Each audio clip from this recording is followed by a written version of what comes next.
For most of human history, night was the most dangerous time to be alive. Not uncomfortable. Not inconvenient. Lethal. The sun would drop behind the hills. The temperature would crash. And the world your ancestors thought they knew would quietly change shape. The familiar trees became silhouettes. The friendly path became a tunnel. The harmless bushes started wrestling on their own. And somewhere out there, in the black, something was always looking back. You think you're afraid of the dark for no reason. You're not. You're afraid because the humans who weren't afraid of the dark did not become your ancestors. So the better question isn't really why are humans afraid of the dark?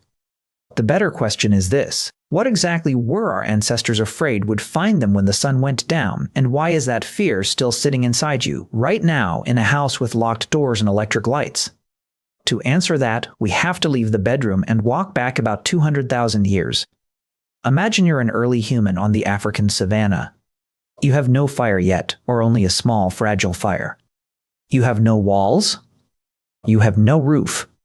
You have soft skin, blunt fingernails, small teeth, and a body built for walking, not fighting. And you are, biologically speaking, made of meat. During the day, you are one of the most dangerous animals on the planet. Your eyes are sharp, your brain is sharper, and you travel in clever, coordinated groups. But your eyes are built for daylight. Human vision is what scientists call diurnal. It is optimized for color, detail, and bright sunlight. In the dark, your visual system collapses. Your depth perception fails. Your peripheral vision turns into vague gray smudges. Your brain starts filling in the gaps with guesses. And meanwhile, the things that hunt you have eyes designed for exactly this hour. Leopards, lions, hyenas, ancient cave bears, saber-toothed cats that prowled the same valleys your great-great-grandparents walked.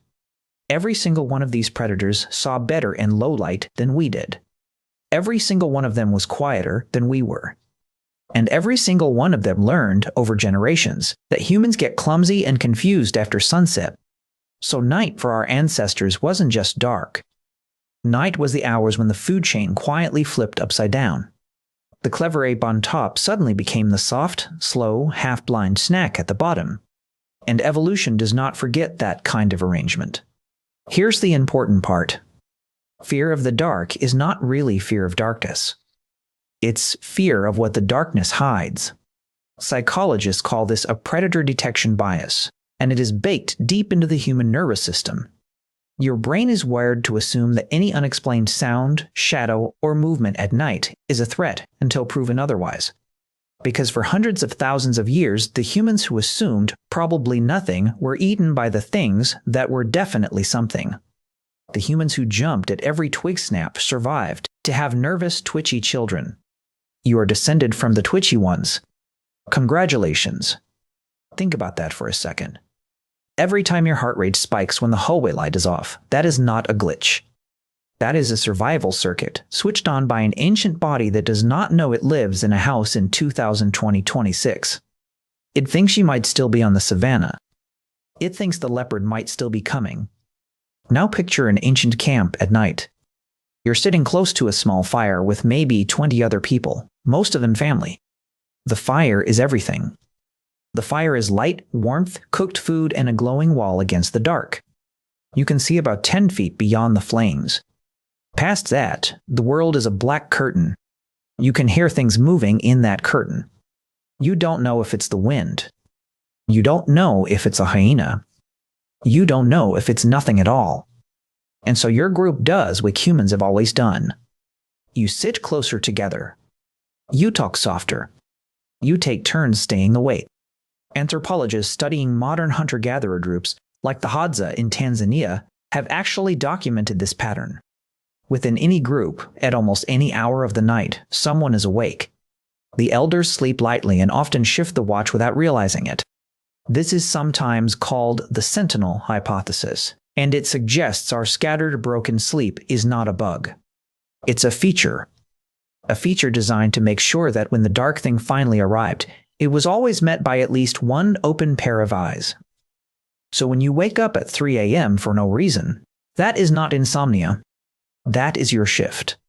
Now let's add another layer, because predators were not the only horror waiting in the dark. The dark also hid other humans. Rival bands, raiders, strangers from unknown valleys. In a world without police, without walls, without locks, a stranger arriving at night could mean stolen food, stolen children, or violence. The dark wasn't just full of teeth. It was full of intentions you couldn't see. And so a second fear stacked on top of the first one. Fear of the unseen mind. Fear of the thing that wants something from you. This is where it gets stranger. Because somewhere along the line, our ancestors started imagining presences in the dark that weren't even real. Spirits. Demons. Ghosts of the dead. The shapes that flickered at the edge of firelight became more than animals. They became stories. Almost every ancient culture on every continent independently invented night creatures. Things that walked when the sun was down. Things that whispered. Things that took children. You can dismiss this as superstition. But there is a theory that these stories were actually a survival technology. A child who is told a vague "be careful" at night might still wander off. A child who is told that a thing with long arms lives past the tree line will sit by the fire and stay alive. Myth, in a sense, was a fence built out of words. And the fear it generated was the lock. This is also why so many monsters across human cultures share weirdly similar features. Glowing eyes. Sharp teeth. Things that hunt in groups. Things that drag you away in your sleep. Researchers in evolutionary psychology have pointed out that these recurring monster shapes look an awful lot like the predators that actually hunted us in our deep past. Big cats with reflective eyes. Pack hunters that picked off stragglers. Snakes that struck from below. Our monsters aren't random. Our monsters are memories. Quick pause. I'm genuinely curious about something before we go further. When you were a kid, what was your specific version of the dark? Was it under the bed? Was it the closet door slowly creeping open? Was it the hallway you had to sprint through after turning off the light? Drop it in the comments, because I think the shape of childhood fear says something fascinating about which ancient instinct is loudest in each of us. Okay, back to the dark. Because here's where the story takes its strangest turn. Then humans did something no other animal had done before. They tamed the dark. Fire was the first true conquest. Controlled fire, kept alive through the night, is at least 400,000 years old and possibly far older. A campfire didn't just cook food. It pushed the dark back about 10 feet.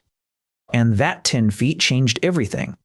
It was inside that 10-foot bubble of light that humans started talking longer, telling stories, planning the next day, bonding. Some researchers, like the anthropologist Polly Weisner, have argued that firelight literally invented human culture because daylight was for hunting and gathering, but firelight was for becoming who we are. So your love of cozy evenings, soft lamps, and gathering around a table at night is not random. It is a 400,000-year-old habit. You are still gathering around the fire. You just call it a living room. But notice something. We tamed the dark. We did not delete the fear. You can light up an entire city, and the moment the power goes out, that ancient feeling slithers back in within seconds. Your modern brain knows the streetlights will return. Your ancient brain does not believe it. Your ancient brain is already counting predators. This is why horror movies work. This is why a creaking floorboard at 2 a.m. is louder than a jackhammer at noon. This is why kids who are biologically the most vulnerable members of any group are the most afraid of the dark of all. Children are not being dramatic. Children are being accurate. Their tiny bodies are running the exact software that kept human children alive for 200,000 years. Stay near the fire. Stay near the adults. Do not wander into the black. And the adults, secretly, are running the same software. We just learned to hide it behind logic and locked doors. There's one last twist. In the modern world, the dark almost never contains a predator anymore. Statistically, you are vastly safer at night in your bedroom than your ancestors were at noon in the open. And yet the fear has not faded. In fact, in some ways, it has gotten stranger. Because now, with no real leopards left to fear, the human imagination fills the dark with new things. Intruders, ghosts, aliens, the unknown thing standing at the foot of the bed. The brain, denied a real predator, invents one. It refuses to leave the slot empty. Because for the nervous system, a dark room with no monster in it is a bug, not a feature. It would rather hallucinate a threat than admit there isn't one. So tonight, when you turn off the last light and walk down the hallway slightly faster than you need to, when you pull the blanket up just a little higher than necessary, when some animal part of you scans the doorway one more time before closing your eyes, remember what's actually happening. You are not weak. You are not childish. You are not broken. You are a small, soft, clever creature whose ancestors survived 200,000 years of teeth and claws and silent things in the grass because they were exactly this afraid. The fear is not a flaw in your design. The fear is the design. It is the reason you exist. So tonight, when the lights go out and your heart does that little ancient flutter, smile a little. That flutter is 200,000 years of grandmothers and grandfathers leaning in from the firelight, whispering the same thing they whisper to their children. Stay close. Stay quiet. You made it through one more night. If this rewired the way you think about something as small as flipping a light switch, do me a favor and hit that like button so more curious humans can find it. Subscribe to Hominin if you want to keep uncovering the strange, ancient software running underneath your modern life. And tell me in the comments which one is louder in you tonight, the fear of what's under the bed or the fear of what's standing in the doorway. Because next time, we're going somewhere even stranger. We're going to talk about why humans are the only species that knows they're going to die, and what our ancestors did the very first time they figured it out. Until then, sleep well. The fire is still burning.